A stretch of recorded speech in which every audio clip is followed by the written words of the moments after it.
bien le bonjour, on se retrouve aujourd'hui, dimanche 6 octobre. Au moment où je vous tourne cette vidéo, il est 13h56, je vais pas vous mentir. Comme vous pouvez le voir, je ne suis pas du tout dans le même mood que la semaine dernière. Je vais vous raconter dans la vidéo tout ce qui m'est arrivé cette semaine. De la chance, entre guillemets, enfin si on peut appeler ça une chance, que je sois encore en vie, en toute sincérité. Je vais vous raconter ça dans cette vidéo. De base, cette vidéo n'était pas destinée, bien évidemment, parce que je ne pensais pas qu'il allait m'arriver ce drame. Et de base, ça devait être une vidéo de mon lancement de marque, de bougies, etc. Donc ça, je vous le mets dans la deuxième partie de cette vidéo. Donc je vais vous raconter ce qui m'est arrivé cette semaine. Comme je vous ai dit, je suis en train de créer ma nouvelle gamme de bougies. Et j'ai tout remanié, j'ai tout rechangé, le nom, etc. Donc ça va s'appeler l'Atelier des Normands. J'ai également créé mon propre local, donc ça ne sera pas du tout chez moi. J'ai créé un local exprès pour la fabrication, l'exportation, le stockage, etc. Et bien évidemment, vu que j'ai fait tout en travaux, comme vous le savez, je suis en formation de décorateur d'intérieur, donc du coup je me challenge sur des choses. Comme vous avez dû le voir, j'ai également créé aux écuries plein de choses, un Airbnb, etc. Donc je me suis dit que mon local, j'allais le faire moi-même. Sauf que ça s'est passé mercredi après-midi. Je vous mettrai peut-être des petites séquences du local. J'ai commencé à poncer les murs, puisqu'on a posé le placo, mes bandes étaient faites, donc il fallait que je ponce. Je suis monté sur le tabouret de ma mère, un tabouret très ancien, très vintage, en chêne massif, et il était un peu casse-gueule. Je me suis dit, bon, tente, je suis un peu casse-cou dans l'âme, tu tentes. Et d'un coup, de but en blanc, je sais pas ce qui m'est arrivé, je suis tombé. Mais j'ai eu une chance dans mon malheur de tomber sur mon poignet et pas sur la tête. Parce qu'en fait, je partais en arrière, j'avais la ponceuse qui tournait, la ponceuse elle a fait comme ça contre le mur. Moi, je suis tombé comme ça et je me suis rattrapé en fait au niveau du mur. Et je suis tombé sur le poignet, mais tout s'est passé en un quart de seconde. Mon poignet, il était en... voilà, ma main, elle faisait ça, comme ça. Et je me suis dit... what the fuck. Donc j'ai appelé au secours automatiquement. Et dans ma chance, ma mère était présente à la maison, enfin chez elle. Heureusement, Brian était parti à son cours d'équitation, j'étais tout seul. Ma voisine, ma putain de voisine, m'a entendu crier au secours. Elle n'est pas intervenue une seule fois alors que j'étais au sol. Donc j'ai pris ma main, j'ai pris mon pull, j'ai mis mon bras et ma main dans mon pull. Ma mère m'a dit j'appelle les urgences. J'ai dit non, emmène-moi aux urgences. Donc j'ai la chance d'habiter à 10 minutes des urgences. Sauf que le problème, c'est qu'on s'est tapé les camions, on s'est tapé les bus, on s'est tapé les feux rouges, on s'est tapé tout ce qu'il ne fallait pas. Brian, j'ai réussi à l'avoir, m'a rejoint aux urgences. Il a paniqué. Il a vu l'état de mon bras et de ma main. Il a dit waouh. Je suis arrivé aux urgences, donc au secrétariat. La secrétaire commence à me poser plein de questions. Je fais écoutez, j'ai pas le time.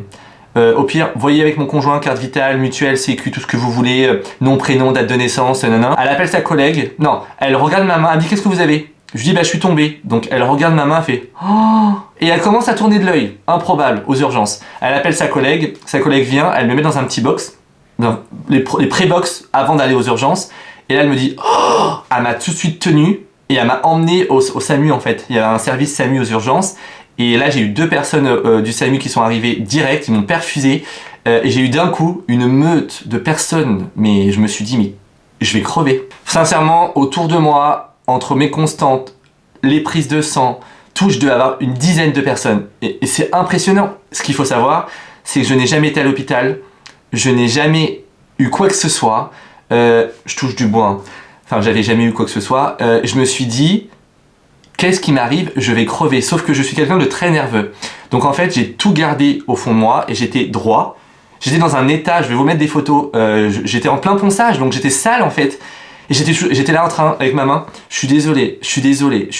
Et la dame du SAMU me dit, mais pourquoi vous êtes désolé? On est là pour ça. J'ai dit, mais je suis sale, j'aime pas. En plus, j'ai pas été chez le coiffeur, donc... Enfin, vous voyez, j'étais vraiment dans quelque chose que je voulais pas vulnérable. Je ne voulais pas qu'on me voie comme ça. On m'a allongé, j'ai refusé d'être allongé. Ils avaient peur que je fasse un malaise, j'ai pas fait de malaise. Ils m'ont foutu de la morphine. J'ai fait une réaction à la morphine. Après, j'ai eu d'autres médicaments, je vous le raconterai par la suite. Réaction. En plus, ils me demandent si j'ai des allergies. Je ne sais pas, puisque je n'ai jamais rien eu. J'ai dit que j'étais juste migraineux, que je prenais que du Nurofen et que j'étais très angoissé et stressé de base. Voilà ce que j'ai dit. Suite à cela, ils m'ont vite emmené à la radio. Moi, je pensais qu'ils allaient me foutre un masque pour me shooter et qu'ils allaient me refaire un clac-clac et qu'ils allaient tout me remettre. Eh ben non. Donc à la radio, je suis passé devant tout le monde. J'étais sur un brancard. La radio a duré 2 secondes. J'ai entendu la dame de la radio faire à son collègue « Ah oui ». Et là, j'ai paniqué. Et là, je lui ai dit, est-ce que c'est grave? Elle m'a dit, je ne suis pas médecin, mais oui, à mon avis, ça pue pour vous. Il aurait fallu rien me dire en fait. Donc là, j'ai paniqué. Je pleurais pas, hein. Vraiment, j'étais vraiment... j'ai même eu l'instinct de retirer mon alliance ici, parce que je savais qu'automatiquement mes doigts allaient gonfler. Donc j'ai tout retiré, etc. Brian m'a rejoint au niveau du SAMU. Il était décomposé, il était blanc comme un cul, il était en panique. Le SAMU n'était pas très serein non plus pour moi. Donc bref, il m'annonce que du coup j'ai une fracture du poignet. Je vous mets la photo de ma radio. Ça parle d'elle-même. Hein. Pas besoin d'être médecin pour comprendre qu'il y a quelque chose qui est complètement dans tous les sens. Donc j'ai une fracture et un déplacement en fait de mon os. Et elle me dit, on ne pourra rien faire pour vous ici, on n'a pas de chirurgien spécialiste en orthopédique, mais il faut qu'on vous transfère. Et là, je me mets à paniquer, je fais, mais me transférer où? Et elle m'a dit, il faut qu'on vous transfère à Évreux, à l'hôpital, il y a des très bons chirurgiens orthopédiques, il y a le service trauma, etc. Et là, je dis, ok, quand? Elle me dit, là, on a programmé une ambulance, donc à 21h. Il était 19h. Donc je me suis dit, je vais attendre 2 heures comme ça en train de crever. Je vous passe les détails. On me met dans un box avec d'autres personnes, donc un qui avait un profil HP, donc hôpital psychiatrique, qui était en train de tout taper là-dedans, donc horrible. Et je n'avais pas de médoc, puisque je ne supportais rien. Donc j'ai eu que du Doliprane. Voilà. Et j'avais un monsieur qui faisait que, le pauvre quoi, il faisait que de péter, mais ça pue la mort. Après j'avais un petit papier à côté de moi, il me faisait de la peine. Et j'étais là, je peux pas vous aider. Je voulais l'aider, il voulait retirer ses bas de contention. Et je suis désolé, je peux pas vous aider. Bref. Et on me dit, on va vous emmener en chambre. Et là je me dis, et moi ce qu'il faut savoir c'est que je suis issu d'une famille côté médecin, côté infirmière, etc. Donc du coup je les ai tout de suite appelés pour leur dire ça pue. Ils m'ont dit tu te feras pas opérer ce soir. Je me suis pas fait opérer, je suis arrivé en chambre, les aides-soignants, les infirmières adorables. J'étais le seul jeune du service parce que j'étais en service orthopédique trauma, donc que des personnes âgées. Et ils m'ont dit écoutez, vous ferez opérer demain matin. Et je lui dis mais je vais rester comme ça toute la nuit. Elle m'a dit, oui. Elle m'a dit, on va vous donner de la morphine. Je dis, bah non, lisez le dossier. Et là, elle regarde, elle fait, ah oui. J'ai dit, oui. Donc elle m'a donné 2 Doliprane. Voilà. Pour les personnes qui connaissent, fracture, Doliprane, ça ne fait que dalle. Donc, toute la nuit, j'étais clairement dans cette position-là, sale, faut le préciser, comme ça, en me tenant, et je faisais ça. Je me basculais. Vous imaginez ? Donc le matin arrive, je vous passe plein de détails parce que c'était horrible. Ah oui, et ce qu'il faut savoir c'est que j'avais une entorse sur cette main là. Donc je ne pouvais même pas, là je peux maintenant mais je ne pouvais même pas tenir mon téléphone. Donc il pensait que c'était cassé, donc le matin le chirurgien est venu. Le chirurgien me dit vous êtes pas loupé. Je dis non clairement c'est pas loupé, je me suis pas loupé. Il m'a dit vous inquiétez pas, tout va bien se passer, je vais vous opérer et tout. Et je lui dis quand? Il m'a dit normalement cet après-midi. Je dis je peux plus. Alors ils m'ont fait laver, ils m'ont fait désinfecter le corps, machin, savon, ils m'ont mis une blouse, j'étais à Walpé. Donc j'étais à Walpé de 8h30 à 14h45. Les brancardiers. Le matin j'ai eu également d'autres radios pour vérifier tout. J'ai eu l'anesthésiste qui est venu. L'anesthésiste me dit moi je vous conseille de faire une anesthésie locale. Je dis mais déjà j'avais peur, je m'étais jamais fait opérer. J'avais peur de mourir, j'avais peur de... Enfin voilà, un mélange de sentiments un peu bizarre. Je dis écoutez moi j'ai peur. Elle me dit écoutez, faites la locale. Donc elle m'explique un peu tout ça. Je dis bon écoutez, on va faire le local. J'ai eu en plusieurs étapes. Première étape, ils m'ont changé de brancard. Deuxième étape, ils m'ont mis avec une anesthésiste spéciale pour faire l'anesthésie locale. Donc en fait, ils vous piquent, pour les personnes qui ne savent pas, ils vous piquent en fait, j'ai mal, là, sous l'aisselle, avec une aiguille comme as. Ouais, voilà. Et il y en a une qui surveille pour pas qu'elle fasse de conneries, clairement, elle me l'a dit. Et avec l'échographie, il regarde les vaisseaux et il faut qu'il tape dans le nerf. Moi j'ai voulu tout regarder et j'étais toujours sous Doliprane. Elle m'a dit que c'est très rare que les gens ne veulent pas de médicaments qui shootent à mort, autre que la morphine. J'ai pas voulu de gaz hilarant, j'étais droit comme un piquet. Voilà, c'était hors de question. Mes constantes étaient bonnes. Je me suis dit on y va. Mes genoux tremblaient tout seuls. Je me suis dit oh là là là là. Bref, elle m'endort le bras et là le bras il se met à tomber. Je panique. Forcément, et je fais elle me dit c'est normal, vous inquiétez pas, vous allez voir, votre bras vous ne le sentirez plus du tout, c'est la base. Bref, je vous passe les détails, j'arrive au bloc, et alors là, une crise d'angoisse au bloc, et là je dis à l'anesthésiste, je dis super, je tiens à souligner l'anesthésiste, les assistantes, les aides-soignantes, les infirmières, le chirurgien, mais incroyable, incroyable. Et j'entends dire le chirurgien, top, 16h05. Et là je dis à l'anesthésiste, je dis ça veut dire quoi? Il m'a dit, on commence à vous ouvrir à 16h05. Et là, je voyais le tutuc, là, le truc rouge là, qui tournait. Je me suis dit, putain, je vois les 16h05 arriver. Ils commencent à me désinfecter, me raser, machin et tout ça, je vois. Et après, ils mettent un drap. Un drap bleu pour que je ne vois pas. Et là, je dis à l'anesthésiste, ça va pas le faire. Endormez-moi, ça va pas le faire. Il me dit, qu'est-ce qui ne va pas le faire? Je dis, bah, je peux pas, en fait. Et d'un coup, il me dit, donc il m'a relevé le drap sur mes yeux. Et du coup, j'ai pu voir au moins l'écran avec ma tension, tout ce qui est cœur cardiaque, etc.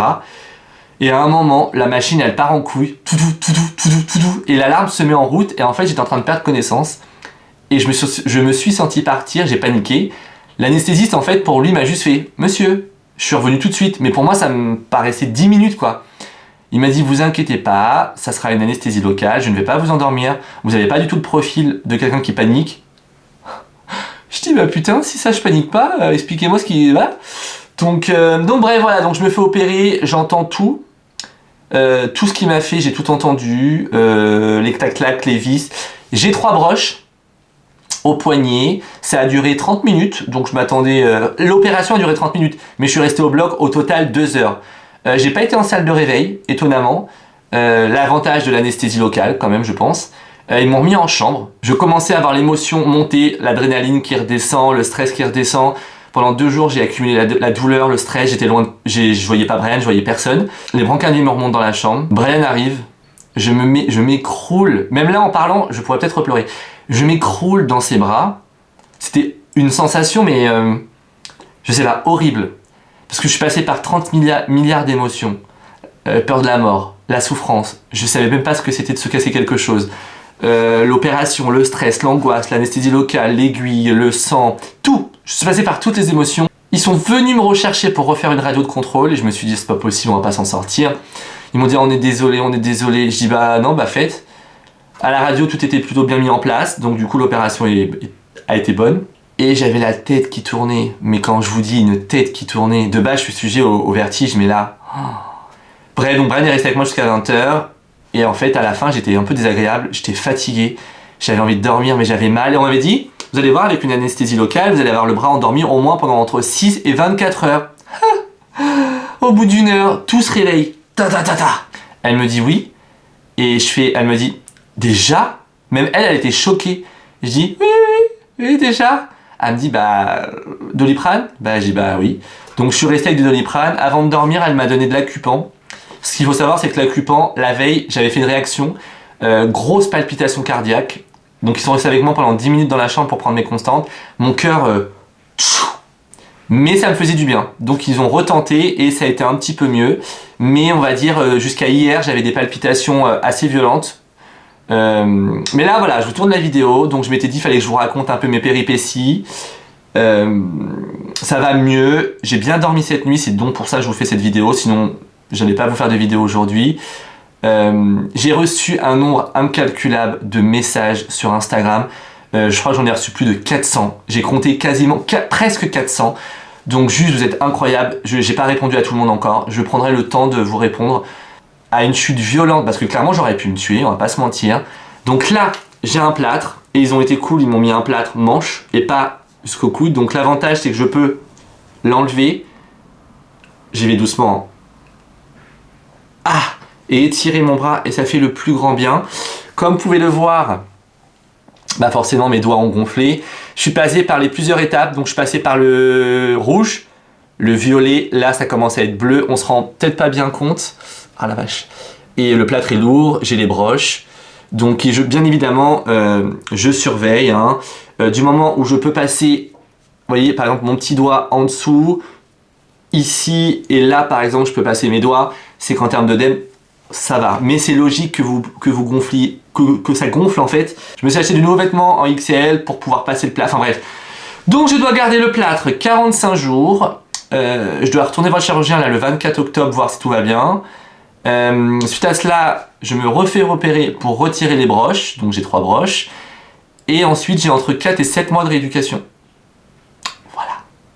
Donc j'accuse le coup parce que, comme je vous ai dit, l'avantage c'est que je suis droitier, donc je peux me servir de ma main. Mais j'étais accessoirement en train de développer ma marque.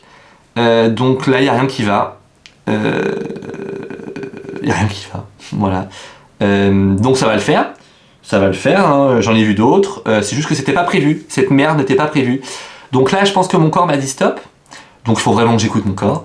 Donc j'arrive à faire des choses de ma main droite, mais j'y vais mollo parce que, comme je vous ai dit, là ça va beaucoup mieux. Mais il y a des choses que je ne peux pas encore faire. Par exemple, fermer mon Velux. Le mouvement, je ne peux pas le faire. Ça me fait mal. Donc je ne peux pas le faire. Boutonner voilà, prendre ma douche, je peux le faire. J'ai acheté quelque chose de spécial pour envelopper mon plâtre. Mais par exemple, mon côté droit, je ne peux pas le nettoyer puisque ma main gauche ne peut pas frotter. Je peux pas porter. Vous voyez, j'ai pas la sensation de pouvoir fermer, enfin de prendre mon téléphone, donc ça je peux pas faire. Donc c'est compliqué. Donc voilà, pour les bougies, la déco et tout, déjà la création des bougies, ça devait sortir là, demain. Juste pour vous dire rapidement, il va y avoir 4 senteurs pour l'automne. Donc l'automne a un peu commencé. 4 senteurs incroyables. Il y aura également des fondants magnifiques. Je vous en dis pas plus, mais trop beau. Donc j'espère que vous serez au rendez-vous. J'espère que ça vous fera plaisir. Les bougies sont quasiment finalisées. Le local du coup pas du tout, mais bon ça c'est pas grave. Je suis trop fier de mon petit bébé. J'espère que ça vous plaira. Je pars sur une ligne éditoriale complètement différente. Je pars sur l'atelier des Normands. Je pars sur un concept un peu différent, concept store. La décoration également en concept store. J'ai trop hâte, j'ai trop hâte, vous allez kiffer. C'est sûr que vous allez kiffer. Il y a des choses que vous allez kiffer. Pour que je kiffe, c'est que vous allez kiffer. Donc 4 superbes senteurs. Il y en a 2 incroyables. Le packaging, il est incroyable. Les étiquettes sont incroyables. J'ai travaillé dessus comme un dingue. Je voulais faire des choses complètement différentes de ce que j'ai déjà fait. Et j'en avais marre de la marque Bougie Montaigne. Voilà, moi je suis quelqu'un qui, en fait, le concept store me convient bien parce que j'aime changer au-delà de mes envies, etc. Je vous ai mis le petit teaser concernant les bougies, donc j'ai hâte d'avoir vos retours en commentaire. Moi sur ce, écoutez, je vais vous laisser et je vais aller monter cette vidéo avec une main, donc s'il vous plaît, soyez tolérants sur le montage. Je vais essayer de faire un montage correct pour que vous puissiez me regarder. Voilà, donc ça m'a fait bien redescendre sur terre, ce qui m'est arrivé, hein, voilà, clairement. Vous voyez certaines choses de la vie complètement différentes. J'ai beaucoup de chance et franchement d'avoir une famille présente. Brian, rien à dire. Il s'occupe de moi à la perfection. J'ai ma maman qui est à côté, pareil. J'ai mes amis, vraiment énormément de chance d'être hyper bien entouré dans ma vie. Mais vraiment bien entouré. Il y a énormément de choses, bien évidemment, que vous ne savez pas de ma vie. Ces derniers mois, je suis passé par des stades un peu bizarres, un peu compliqués, un peu dépressifs, un peu bizarres. Je me dis ça continue, mais j'ai le moral parce que je suis quelqu'un de dur et de fort et on va y aller, on va réussir. Et du coup, ma marque de bougies, ma marque de déco, tous mes projets qui vont arriver vont être juste géniaux. Je vais vraiment tout faire pour vous proposer, comme vous le savez, des produits de qualité. Voilà, j'ai voulu faire des choses qui, moi, me ressemblaient, avec mes valeurs. J'ai évolué énormément, je me suis apaisé. Donc voilà, en tout cas j'espère que ça vous plaira. Je vous embrasse, prenez soin de vous, faites attention quand vous faites des travaux parce que la chute est violente. J'ai beaucoup de chance de vous avoir, c'est une chance d'avoir une belle communauté qui est toujours là pour moi et merci, voilà, merci beaucoup. Hâte d'avoir vos retours. Bon alors concernant ça, bon rétablissement, voilà, mais d'avoir les retours sur les bougies. Je vais vous refaire une vidéo très là dans les prochains jours, je pense, avec le nom des bougies. N'hésitez pas, ah oui, important, je vous ai même pas dit, je vous mettrai juste ici l'Instagram et en barre d'infos pour vous abonner, pour suivre toutes les exclusivités, les infos, la date de sortie des bougies. Allez-y, parce que je vais y aller à fond là-dessus, donc je compte sur vous. Voilà, je vous embrasse, prenez soin de vous, bonne soirée, parce que vous allez voir cette vidéo-là sûrement ce soir, ou non, allez, bonne journée, bonne soirée pour je sais pas à l'heure que vous allez regarder cette vidéo. Je vous embrasse et je vous donne rendez-vous dimanche prochain pour une nouvelle vidéo. Bisous, bisous, vous, chez vous.